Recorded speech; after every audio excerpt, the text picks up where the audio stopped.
problem. And I also want to say it is also a problem of followership. Before the Ezemwe started speaking, he talked about what is expected of him in the village. When you are appointed into a public office in Africa, they actually expect you to be a thief. And if you don't steal, they say you are not wise. So in the minds of many people in Africa, Abuja and Lagos are hunting grounds where they send their sons and daughters to take antelopes, which they share in the village.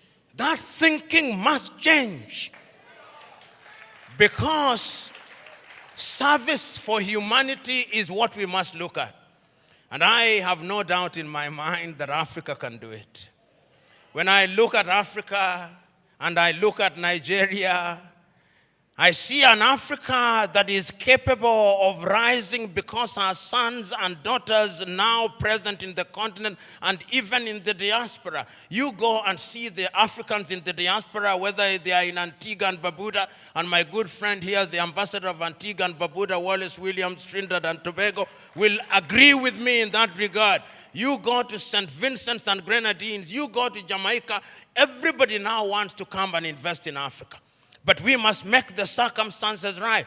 So we must improve our politics. We must make our laws enabling. We must improve our agriculture. We must improve our health. We must improve our education system. We must improve the quality of the environment so that we stop our young men and women dying in the Mediterranean Sea, dying off the coast of Dhaka, going into modern day slavery in Saudi Arabia, in that part of the world. It can be done.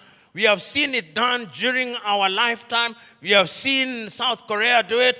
We have seen China do it. We are seeing India do it. We can see Indonesia doing it. We have seen Vietnam after the war doing it. And within the continent of Africa, there are other examples. We have seen Rwanda rise like a phoenix during our lifetime.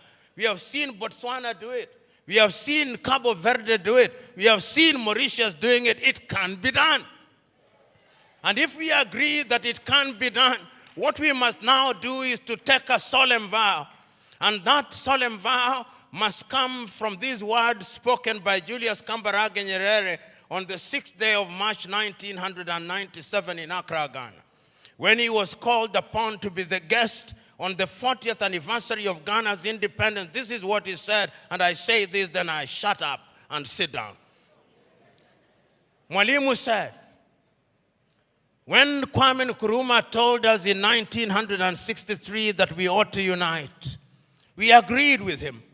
And we did not for one moment believe that unity in and of itself will solve our problems. What we believe that unity will make our voices as Africans to be respected, because the rest of the world is not bothered about our Ghanaianness or our Tanzanianness. He did not say this, but I'm adding, but our Nigerianness or Ugandanness. The rest of the world only knows about Africa. The time is now. Our generation fought the colonialists and brought what we thought was independence, but they gave us the crown without the jewels. But of all the sins that we have committed, there is a single sin that we must never commit: the sin of giving up, the sin of despair. And each one of us must remember that we have a role to play. We have a role to play because if the ocean is to exist, the droplets must be good. If the forest is to exist, the trees must be good. Play your part and let the results be the testimony of your efforts. God bless you.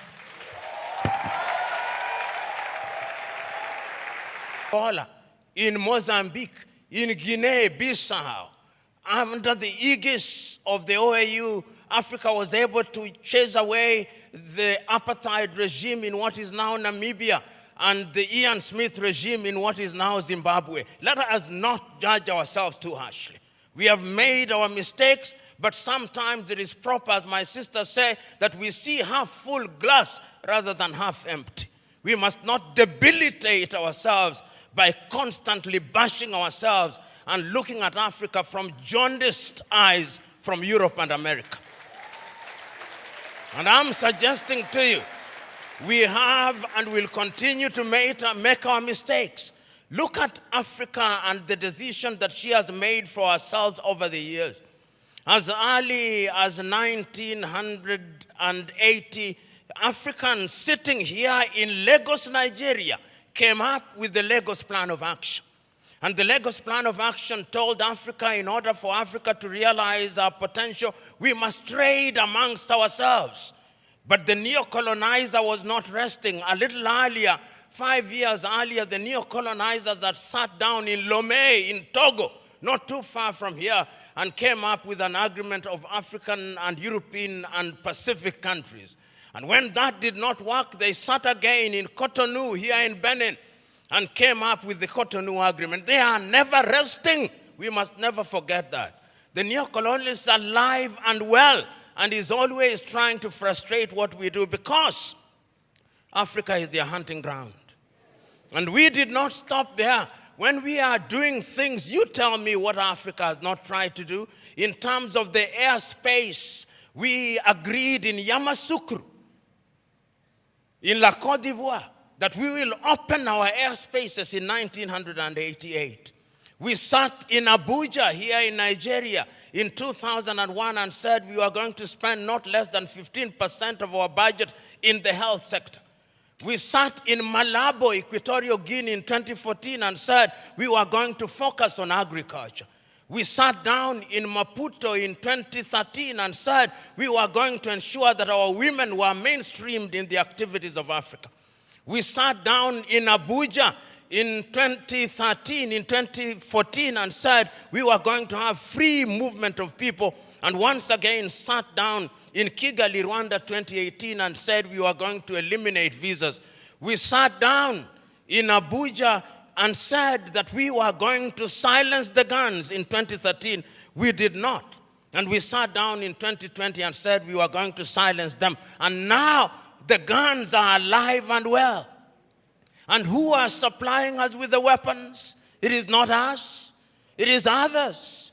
Should we blame them? Yes, we should. Should we blame ourselves? Yes, we should. So Africa has always been a battleground.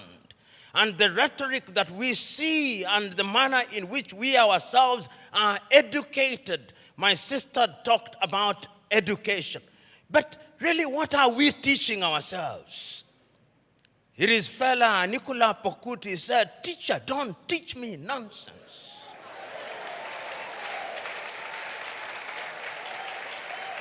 And I'm suggesting to us that most of us, including most of us who are here, we are so very thoroughly miseducated that what we must do is to unlearn the burden that we have in our mind.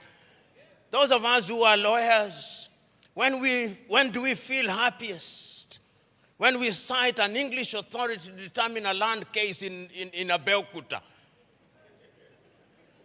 When we talk about the reasonable man, we don't talk about the reasonable man in a keke, in a papa. We talk about the reasonable man being the man in the Clapham omnibus in London, England. That is how miseducated we are. And until we are re-educated, we who are present here are part of the danger to Africa. Because even in our unguarded moments, I went several years ago to the university at Harvard and talking to students, and one of them said that Harvard was the best school in law, in teaching of law. I said, whose law? Nigerian law? Ugandan law? Zimbabwean law? They can only be best in teaching their law, not ours. And I've seen we who are in this space of education, somebody spends 6 years at Unilag, and when they go to Harvard or Stanford for 3 weeks for a short course where they spend most of the time taking tea, he comes back and says, an alumni of Harvard.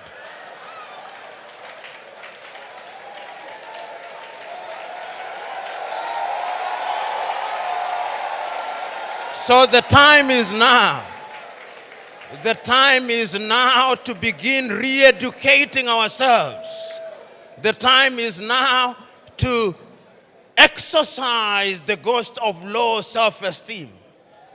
You know, Africa has many things. We have talked about our mineral resources. We've talked about our arable land. We have talked about many things, but from where I sit, the greatest African resource is the human resource. You know, Africa has been so wronged by other civilizations. We were the enablers of the first industrial revolution. When our ancestors were taken to work in the farms in Europe, we enabled that revolution. Right now, we are enabling the fourth industrial revolution and the fifth industrial revolution. That is why they have talent visas, because they are taking our talent. If it is not nurses, it is our IT gurus. If it is not our IT gurus, it is our engineers. And we are gleefully letting them away. I see our heads of state saying, we have signed a contract to take our workers to Saudi Arabia, modern day slavery. And you know, just this morning, my wife sent me a proverb from Turkey that when you elect a clown and you think that he will be a king, what he does is to convert the kingdom into a circus. And I am suggesting to us that is part of the African problem, because it starts with political hygiene. Most of Africa is suffering because we do not have democracies. We have kakistocracies. And kakistocracies are governments by our very worst. This is what we must deal with, and this is what we must say. Who do we elect into our public offices? Because, as I've said before, when you allow hyenas to take care of goats, why should you be surprised when the goats are eaten? This is the same. And Africa is only going to realize our potential in all areas when, by dint of choice, we enable and allow our best men and women to serve in different areas. I've heard it being said about Lee Kuan Yew in Singapore. I've heard it being suggested about Mahathir Mohamad in Malaysia. I've heard it being said about Japan. I've heard it being said about other countries. But there was a conscious decision on the part of those individuals and the followership. Hello guys, welcome back again. It's your guy Lit here. In this particular platform, I go by Lit. Now, this has been so sentimental. Now, the guy is really blessed with this, and of course, I do not know where he stands, but I feel like there is more that is needed from this particular gentleman here, PLO Lumumba. Lumumba has also to stand out and tell us, what are you trying to bring on board? Bring something on board instead of just talking too much out there. But of course, guys, that is my humble opinion. I also do stand corrected. But again, it's, there's going to be somebody who keeps on reminding us, fine-tuning us, say, we are losing track. This is how we're supposed to be going. Even as he is just, step by step, meticulously try to place what is eating up Africa, ideological, ideas that are not really working up in Africa, borrowed concepts, borrowed policies, and the fake democracy in Africa that in different ethnos, that is different countries. That is not really working out. So PLO Lumumba keeps on time and time again reminding us, there's going to be more that is done to Africans than it is currently happening, and that is led by or maybe perpetrated or maybe ordained by the African leaders.